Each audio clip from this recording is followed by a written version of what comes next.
Day 929. It's 9:58 p.m. I'm just leaving church. Oh my gosh, I gotta wake up at 5:30.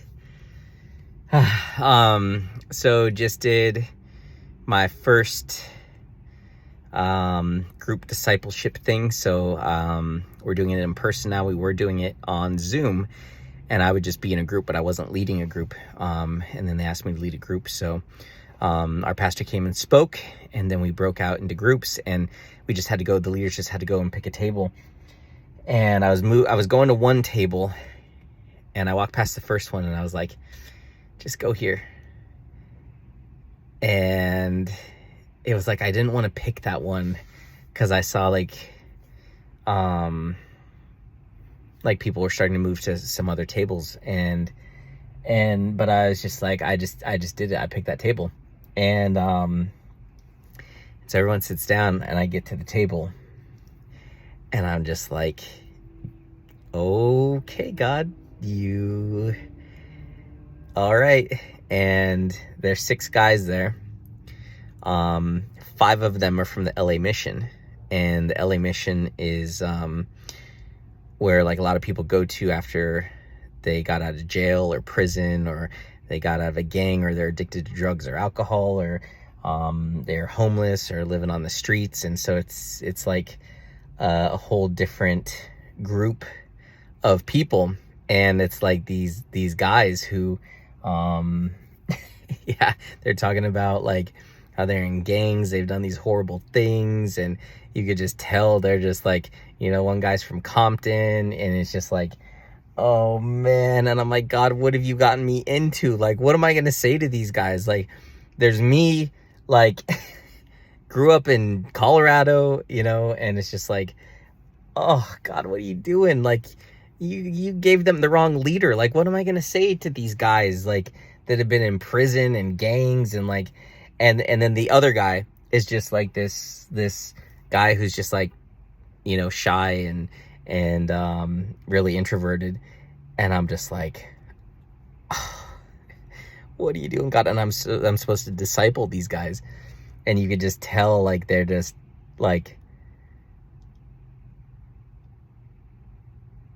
it's a lot. And I'm just like, what are you doing, God? Like, are you for real? And then I'm looking around at the other groups, and it's like, people that I know that go to the church, and I'm like looking at this group and that group, and I'm like, oh, that would be so much easier, God. You gave me all the thugs. Like, what am I supposed to do? You gave me the gang members, the people who just got out of prison, the people who've like done all these, like, I can't relate to them. How am I supposed to lead these people? And they've got this hardness about them, this closed offness, this just, and I'm just like, oh my God, what am I gonna do? And then we start going through it, and God, God showed up, and, I started really preaching to them, and, they started to lean in, and it actually ended up being really, really powerful. And we talked about forgiveness, the 3 levels of forgiveness: forgiving others, forgiving yourself, forgiving God. Not that we ever need to forgive God. God has never done anything that we need forgiveness for. We're the one who needs forgiveness, but our flesh, has anger or resentment towards God. And that really helped, one of the guys. He died because he took some drugs and had fentanyl in it. And he died at the mission, where they all live. And someone like got him something, and it saved his life. And he's like, God, why did you bring me back? And he's like kind of like angry at God. And I'm just like, what am I doing? But I stepped into my power. I stepped into the Holy Spirit's power, not my power, and just started preaching. And just, I know it had an impact, but it's just crazy. Like, out of everyone there, like, God sent me the guys with the most closed hearts, the guys that are the hardest to get through. But I was also looking around at the groups, and it's like our conversation was super real. And it's like it just had a different energy. And at the end, I had all of us lean in. We're sitting on a round table, and I had us all lean in, put our hands on our brother's shoulders, and I just prayed for us. And at the end, it was like, okay, But I'm just like, man, God, you've got such a sense of humor, or you just see me as a lot bigger than I see myself, because I'm like, I can't help these guys. Like, what am I gonna say? They're probably looking at me like, this stupid white boy, like, this stupid sheltered white boy, what is he gonna say to us? But the thing is, I know a lot, and I just allowed myself to use my gifts, speaking, inspiring, leading, and influencing. And the more I did that, and the more I turned to the word, like, you know, the more powerful it was, and the energy shifted. So, but I'm just like, wow. You know, the manager of the church was talking to us, you know, when the leaders met, and he's like, you know, these are going to be the people that you disciple. You know, you're going to be discipling these people. You're going to be reaching out to them. And I'm just like, God, how am I going to disciple an ex-gang member? How am I going to disciple someone who, you know, just got out of prison? Like, how am I going to disciple someone who grew up being in the Bloods or grew up in Compton? Like, what do I have that I can give them? Like, and I'm just like, what? And I'm not really worried about it, not really stressed about it, not messed up about it. I'm just like surrendering, like, okay, God, and, you know, just gonna go from there. But it was just like crazy to me how, of all the groups, I'm the one who gets like all the hardest guys from the mission. And I'm just like, man, like, whew.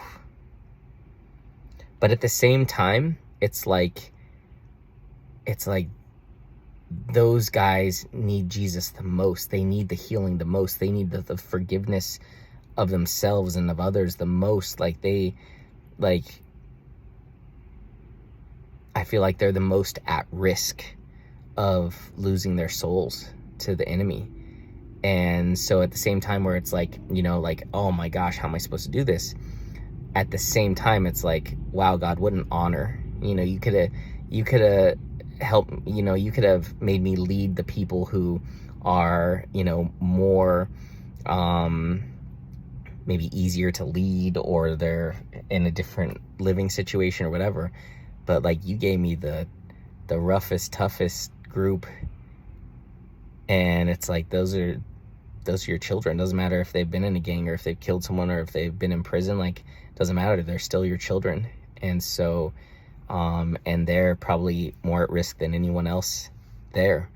So I'm honored that you would trust me with them.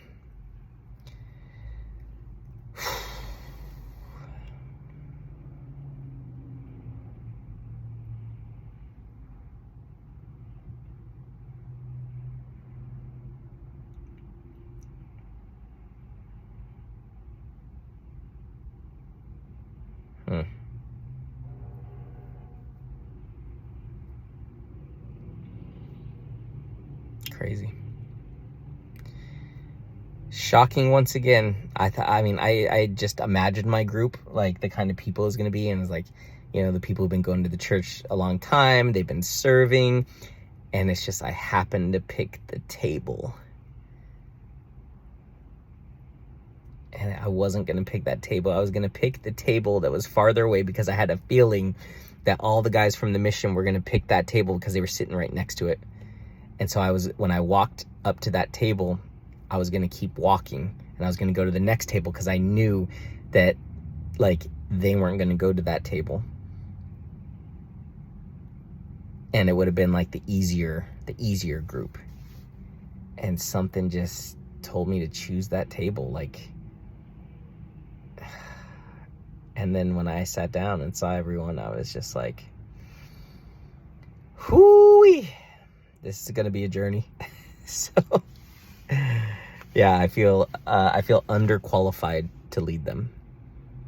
But at the same time, I know it's God leading them through me. So I'm just going to love them. I'm going to speak life over them. And I'm going to fight for them, because I know the enemy's fighting hard, you know, to bring them back to the drugs, to the streets, to the gangs, to prison. You know, the enemy wants them. So I got to fight for them, and I will. Another plot twist.